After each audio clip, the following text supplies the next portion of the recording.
আমাদের হাফেজরা, আমাদের মাদ্রাসার হাফেজরা বরিশাল থেকে ফরিদপুর, নড়াইল, ঝিনাইদহ কয়েকটা মসজিদ, ইভেন আমি শুনলাম কন্যাদাও আমাদের হাফেজে মাদ্রাসার হাফেজের নামাজ পড়াচ্ছে, গোয়ালপাড়া, পুরাহাটি। তারপর শুনি হুজুর বলছে যে ওই বিসিক মসজিদে হাফেজদেরকে 40,000 টাকা দিয়ে দিয়েছেন, আমাদের পুরাহাটি মসজিদে 60,000 টাকা উঠেছে। আমি শুনলাম আমাদের মসজিদে তারা আমি এই যে আমার বলে ঈদ বলে মাত্র 20,000 টাকা উঠেছে। অত্যন্ত দুঃখজনক না কিন্তু আমরা কিন্তু অনেক অনেক মিছিল দিই এটা কিন্তু না, এটা আমরা একটু দানের হাত। ফায়ার ব্রিগেডের খবরটা আমি ফায়ার ব্রিগেডও আমাদের ছেলেরা পড়াচ্ছে, এই বেকা বিরিজি উসামা না, পাগলা কেন বেকা বিরি উসামা আমাদের ওই পাহাড় হাউসে আমাদের মাদ্রাসার। এটা কিন্তু এই গ্রামের এবং আমাদের মাদ্রাসার ব্যাপক সুনাম। আপনারা দেখেন অনেক সময় দামি গাড়িগুলো আমাদের গ্রামে ঢোকে, আমাদের এই মাদ্রাসা, এতিমখানা, মসজিদ উপলক্ষে আমাদের মসজিদে দেখতে আসে টাইলসটা। এটা কিন্তু আমাদের জন্য গর্বের। আমরা সবাই চলে যাবো, হুজুর প্রথমেই একটা কুলদু নাফসিন জায়কাতুল মউত বলেছেন, এটা এটা আমাদের মৃত্যুর স্বাদ সবার গ্রহণ করবে। উনি একটা কথা বলেন ফাকাদ ফাজ, ওই আয়াতটা খুব গুরুত্বপূর্ণ আয়াতগুলো, যে সফল কাম হয়ে যাবে তারা, সফল কাম। আমরা গ্রাম হিসেবে আমরা একটু সফল কাম হতে চাই। সারা পৃথিবীতে আমেরিকা, কানাডা সবাই আমাদের মাদ্রাসাটা চেনে, আমার হুজুরকেও চেনে। মুফতি সাহেবের সাথে এই পরশু বসে রয়েছে, উনার বারবার মাদ্রাসা ছুটি দেবো, আমেরিকাতে একজন বড় ফোন দিচ্ছে যে হুজুর তাড়াতাড়ি পাঠান, বুড়াহাটি উনি কথা বলবে স্কাইপিতে। এটা কিন্তু এটা আপনি বলেন, এটা কিন্তু আমাদের জন্য খুব গর্বের। ছোট্ট গ্রাম আটি উঠছে, এটা আমাদের এলাকার জন্য গর্বের। আমি সেজন্য বলবো যে আমরা ওজুখানার কাজ শুরু করেছি, আপনারা দেখেছেন মাত্র 80 কি 83,000 টাকা ফান্ডে ছিল। আমরা তো বাইরের কিছু সাহায্য আনবো, আর আপনাদের আমাদের ইচ্ছা প্রতিষ্ঠানগুলো আমাদের বাড়িতে যেটা আনতে পারবো সেটা অতিরিক্ত। এইটা একটা আধুনিক মানের ওজুখানা শেষ করতে প্রায় 25 লাখ এক্সিট করবে, যাতে 100-200 বছরেও আমাদের পুতা ছেলেরাও এসে যাতে এই অজুখানা আল্লাহ যদি অন্যরকম না চায় যে সংস্কার ভাঙতে না হয়, যাতে না বলে যে ছেলেরা কি কাজ করে গেছে আর ভাঙতে হইলে বারবার, মানে আল্লাহর ঘরে টাকা তো নষ্ট হয় না। সে আদলেই 3 জন ইঞ্জিনিয়ার নিয়ে এসে অজুখানাটা দেখিয়ে প্ল্যান করে কাজ হচ্ছে ইনশাল্লাহ। কাজ আমরা রাজমিস্ত্রির কাজ প্রায় শেষ করেছি, এবার টাইলস ধরবো, এসএস ধরবো। আসলে 7টা প্রায় মিস্ত্রি রাখবে, রং 7 প্রকারের রঙের কাজ রয়েছে, অনেক ব্যাপার।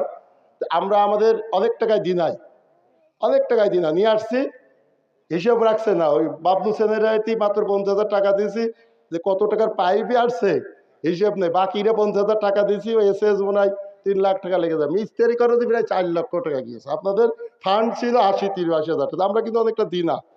আমরা হয়তো এক জায়গাতে 5 লক্ষ টাকা বাড়িতে আনছি, নাম প্রকাশ করা যাবে না বলেছে, যাক আমি ঢাকায় ঘুরিয়ে আনছি নিজের উদ্যোগেই, আরও কিছু টাকা পয়সা পাবো। আমাদের মাদ্রাসায় এতিমখানা মিলিয়ে প্রায় সরকারি সাহায্যই আমরা 5 লক্ষ টাকা এনেছি।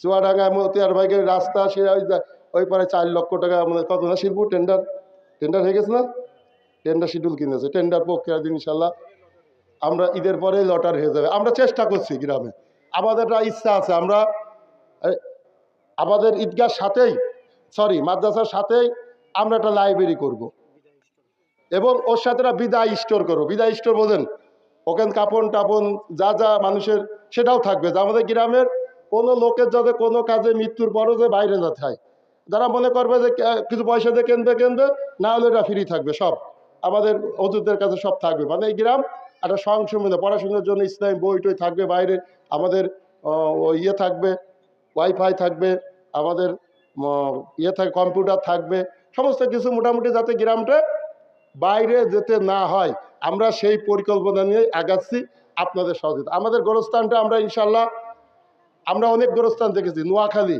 চট্টগ্রাম, আমেরিকাতে গোরস্থানে আমরা শুধু মাটি দিয়েই চলে আসি, আর স্মরণ করি না, বছরে কেউ কথা না যায়। আমরা এমন একটা গোরস্থান করতে চাই যেখানে মানুষ বসে বসে চা খাবে, গল্প করবে, আমাদের যারা চলে যাবো তাদেরকে স্মরণ করবো। একটা পার্ক মতন করার ইনশাল্লাহ স্বপ্ন আছে। আপনারা একটা বসিয়ে ভালো একটা, যেহেতু সভাপতি পদত্যাগ করে, সভাপতি পদত্যাগ করলে সেই কমিটি থাকে না, বসে একটা কমিটি ইনশাল্লাহ উপহার দেবেন।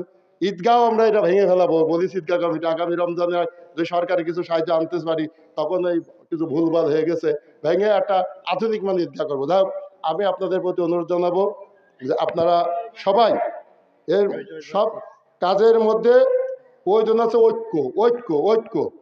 হিংসা বিদ্বেষ আমরা রাখবো না। আমরা দেখেছি অনেক গ্রামে 3টে সামাজিক দল মারামারি হচ্ছে, ঈদের নামাজ এক জায়গা পড়ছে, আর এটা হক থাকে। আমরা এটা ওভারটেক করে কেউ যাবো না, রাগ আমার বা থাকতে পারে, আরেকজন বা থাকতে পারে, কিন্তু ঈদগাহ আমরা এক জায়গায় গ্রামে হব।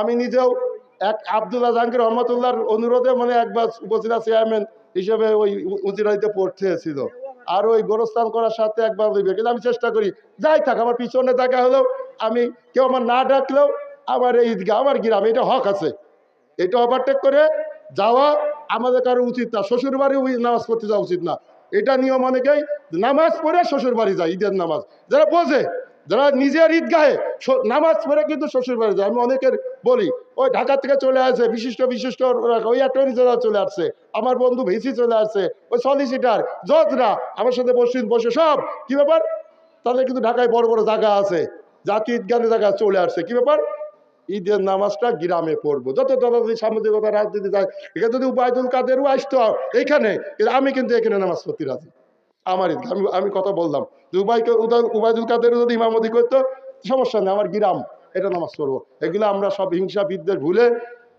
আমরা চেষ্টা করবো আগামীতে আরো যারা যে বাইরে আমরা কেউ যাবো না ইনশাল্লাহ।